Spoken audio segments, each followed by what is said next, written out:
तो देखिए आखिर बार बार दंगाइयों पर बुलडोजर प्रहार की प्लानिंग क्यों कही जा रही है। आपको देखिए ग्राफिक्स अब दिखाते हैं। आरोपियों के घर पर बकायदा नोटिस अब चिपका गया है। जो अवैध निर्माण है कहा जा रहा है उस पर एक्शन लिया जाएगा। पीडब्ल्यूडी विभाग ने नोटिस ये लगा दिया है कि जहां जहां पर इनके अवैध निर्माण है उस पर हो सकता है बुलडोजर कार्रवाई की जाए।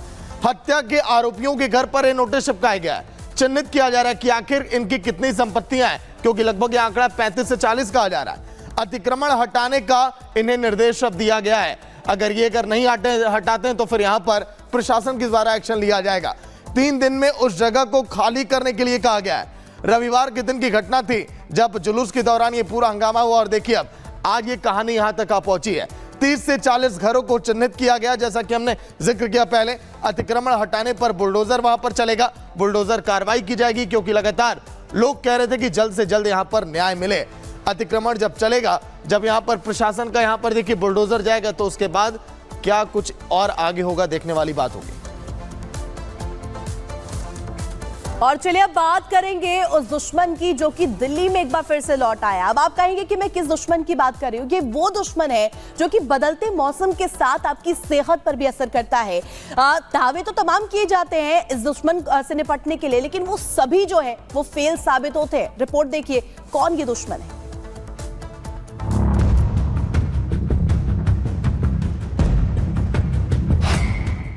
दिल्ली में बदली हवा,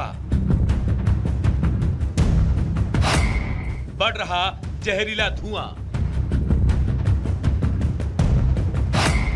प्रदूषण पर सियासी शोर, आरोप प्रत्यारोप का दौर। दिल्ली की हवा में सर्दी के साथ ही एक धुंधली सी तस्वीर दिखने लगी है। यह धुंधलापन कोई कोहरा नहीं, बल्कि दिल्ली की हवा में बढ़ता प्रदूषण अब अपनी छाप छोड़ रहा है।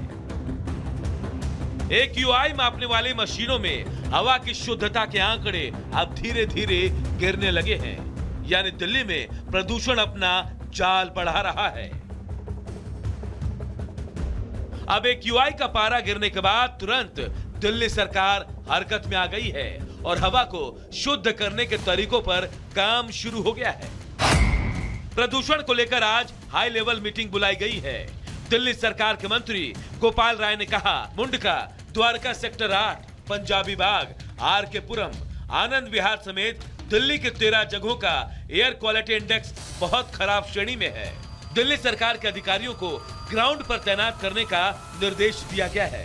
साथ ही कहा गया कि आनंद विहार में यूपी की डीजल बसों की वजह से AQI बढ़ा है। अब दिल्ली में प्रदूषण बढ़ रहा है तो सियासी पारा भी रफ्तार पकड़ चुका है। शुक्रवार को दिल्ली में बीजेपी के नेता शहजाद पूनावाला मास्क पहनकर वायु प्रदूषण के खिलाफ प्रदर्शन करते हुए स्मॉग टावर पहुंच गए।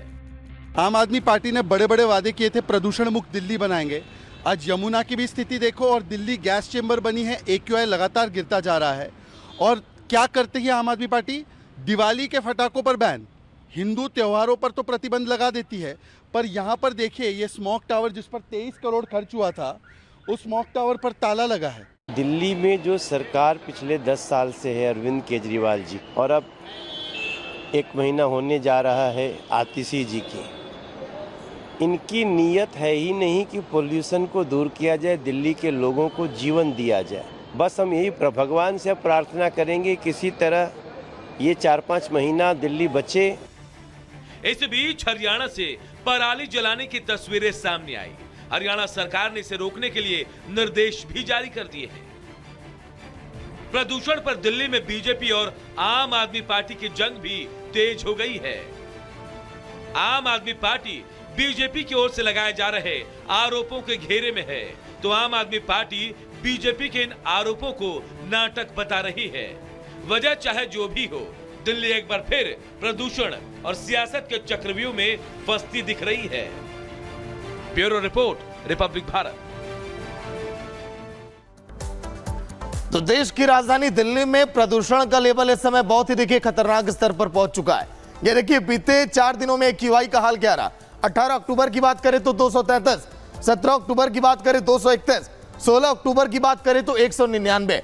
ये आंकड़ा देखिए कैसे बढ़ता चला गया। 19 अक्टूबर की बात करें तो IP एक्सटेंशन गाजीपुर में AQI 300 के भी ऊपर रहा।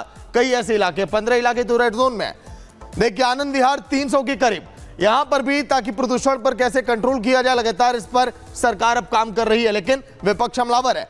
आनंद विहार इलाके का AQI क्या रहा है ये हम आपको बता रहे हैं। देश की राजधानी में अगर आपको लोग इस तरह से मास्क अगर लगाते हुए दिखाई दें तो आप अब चौंकिएगा मत, क्योंकि झाग का सैलाब इस समय कालिंदी कुंज के पास यमुना नदी बहती है, वहां पर भी जमकर दिखाई दे रहा है।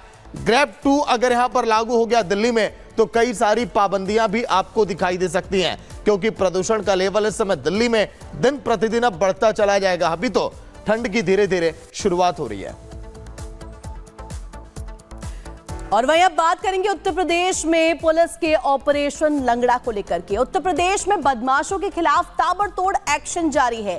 लगातार जो डर है वो बदमाशों के, अपराधियों के चेहरे पर देखने को मिल रहा है, और यही वजह है कि या तो बदमाश जो है, या तो अपराधी जो है आत्मसमर्पण कर रहे, या फिर वो पुलिस की गोली का शिकार हो रहे हैं। यही वजह है कि ये कहा जा रहा है कि बाबा का राज है और उत्तर प्रदेश में अगर रहना है तो या तो अपराध छोड़िए या फिर यूपी। रिपोर्ट देखिए।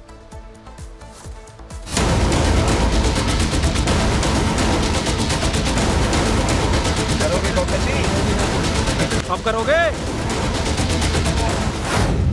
यूपी में पुलिस का एक्शन, बदमाशों की बढ़ी टेंशन। करोगे कौकसी? कितनी करी थी घटनाएं? गौ तस्कर हो या बदमाश, पुलिस करेगी सबका हिसाब। यूपी में योगी सरकार का खौफ इस कदर है कि बदमाश पुलिस के एक्शन से थर थर कांप रहे हैं और सरेंडर कर रहे हैं। गोली लगते ही अपराधी अपनी जिंदगी की रहम की भीख मांग रहे हैं और बोल रहे हैं कि माफ कर दो, अब अपराध नहीं करूंगा। अब करोगे? मामला यूपी के मुजफ्फरनगर का है, जहां गौकश गोली लगते ही हाथ जोड़कर माफी मांगता नजर आया। यूपी में सीएम योगी की पुलिस को दी गई खुली छूट का ही नतीजा है कि बदमाश या तो खुद गले में तख्ती लगाकर सरेंडर कर रहे हैं, या फिर पुलिस की गोली का शिकार होकर सलाखों के पीछे पहुंच रहे हैं। एक ऐसा ही मामला यूपी के मुजफ्फरनगर से सामने आया है, जहां पुलिस और गौकशों के बीच मुठभेड़ हुई। एनकाउंटर के दौरान पुलिस ने 2 इनामी गौकश शाहबाज और फरमान को गिरफ्तार किया। इन दोनों पर 10-10 हजार रुपए का इनाम घोषित था।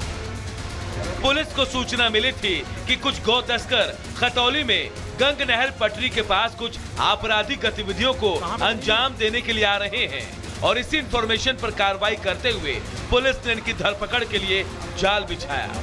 लेकिन गौ तस्करों ने सरेंडर करने की जगह पुलिस पर फायरिंग शुरू कर दी, जिसके जवाब में पुलिस को भी मजबूरन गोली चलानी पड़ी। इस क्रॉस फायरिंग में गौकश शाहबाज के पैर में गोली लग गई, जिसके बाद उसे पुलिस ने गिरफ्तार कर लिया। शाहबाज के पास से पुलिस को तमंचा और गौकशी का हथियार और एक स्कूटर मिला है। पुलिस के हत्या चढ़े दोनों बदमाशों पर गौकशी के 14 मुकदमे दर्ज हैं।